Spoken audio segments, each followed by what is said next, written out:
Hello everyone, my name is Dawn Marie. Welcome to my channel. I hope you're all having a fantastic day today.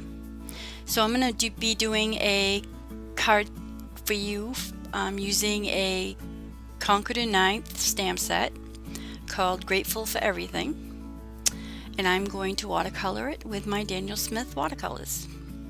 So here I am showing you my supplies.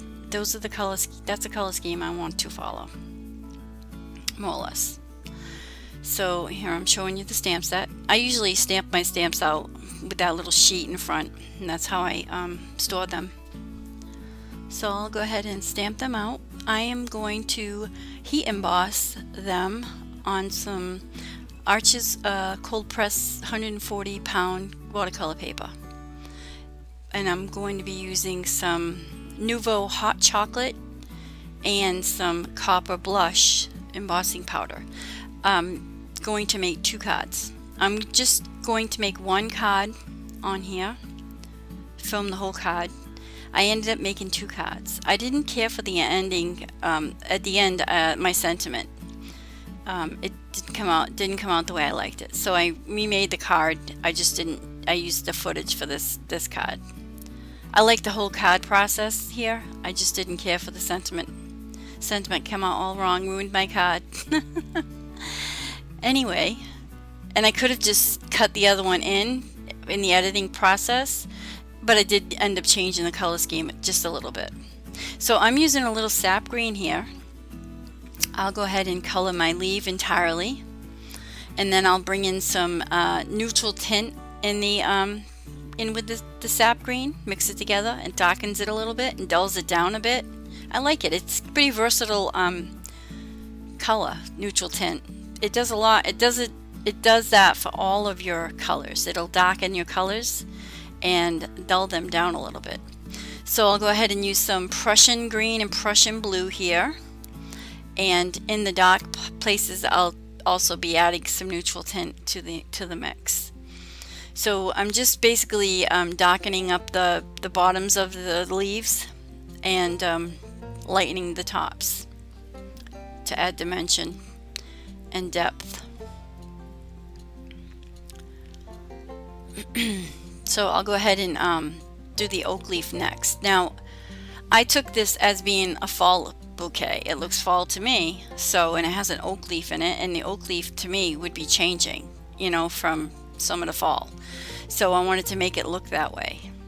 So I start with some quinacridone gold, and I color the whole image, and then I basically go in with another round of it, but I put in a little bit of new gamboge, and yeah, see, look, I forgot them. I didn't realize those 2 pieces went with the leaf. I don't know. I noticed it after. That other last piece, you'll see it's colored in after. I noticed it after. But I'll go ahead and add some yellow in the top now. I'm using Hansa yellow light there. I dropped it in the top. See, now my leaf looks very dimensional, very fallish. That's what I was going for. So I'm using a little bit of anthracanoid red here for the berries, and then I'll start on the bulbs. Now I really didn't know what this bouquet was to start with. I mean, what this flower was to start with. I look at it now and I think it's probably a peony, but I'm not positive. I have an arrangement similar to this, but it's all browns. I think it's because it's supposed to represent like dried flowers. So anyway, I took some artistic license, and because I didn't know what the flower was at the time, and I colored them in my own way. So I used a little bit of orange on this one. I'm using some Schmincke transparent orange. Then I brought in some new gamboge here, and then at the very top I'll add some nickel azo yellow, so you get a little gradient with it. So it adds some nice dimension to your flower, to the bud. The other one I used burnt umber, and for the shading I used sepia, an M-gram sepia. I'm trying a couple of M-grams out. So here I am using a mixture, actually it's straight up Carbazole violet, and in the dark areas, which you see now, I'm using a mixture of a Carbazole violet and neutral tint. So basically, where the petals folded in, You want to add a lot of contrast there. So you darken up the petal there, and it gives a lot of dimension and depth to your flower. So I'm doing that now. And I'm doing it for all the different pieces of it. The different parts that are folded in. You also add it to like the innermost parts of the flower. The innermost parts of the petals, I should say. And that also, you know, adds dimension. So I'll go ahead and do that.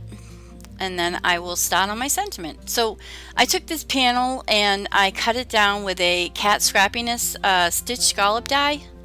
And as you can see, I don't have the whole bouquet on there, the whole arrangement on there. I cut it down a little bit.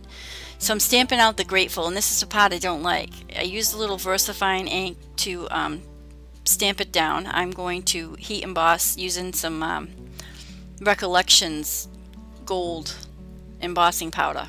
I think it's gold. Yes, it's the Recollections gold. And it's crooked. I see how the full part of it's straight. Well, that's what I did. I was looking at the full part, not at the great part, and it ended up looking crooked. So I wasn't happy with that, but I just soldiered on. I did make another card, like I said, after this, and I like the other card. The way it, the sentiment came out much better. So I'm using some black cardstock from Simon Says Stamp, and I'm stamping out for everything my sub-sentiment, and I'm going to make a strip. And I do the same thing for the other card. The only thing is I actually put the strip right over the Grateful word. So I like it better that way. But this one I put at the bottom of my card. And the other card I actually added some splashes on it with some Kuretake Gansai Tambi watercolors. Not watercolors, the starry colors in gold and champagne and copper. I used 3 or 4 different shades and did splashes.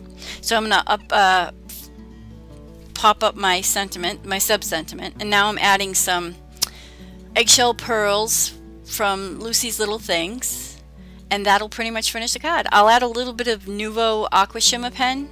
I'll add that to my other flowers as well on my other card. My other card has sparkling clear sequins from Pretty Pink Posh.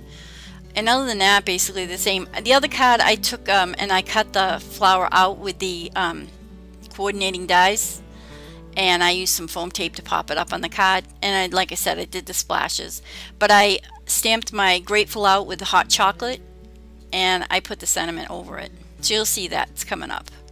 But anyway, this is the end of this card. I hope you liked my video, and if you have, please, I would love it if you give it a thumbs up. I'm going to be doing a drawing soon.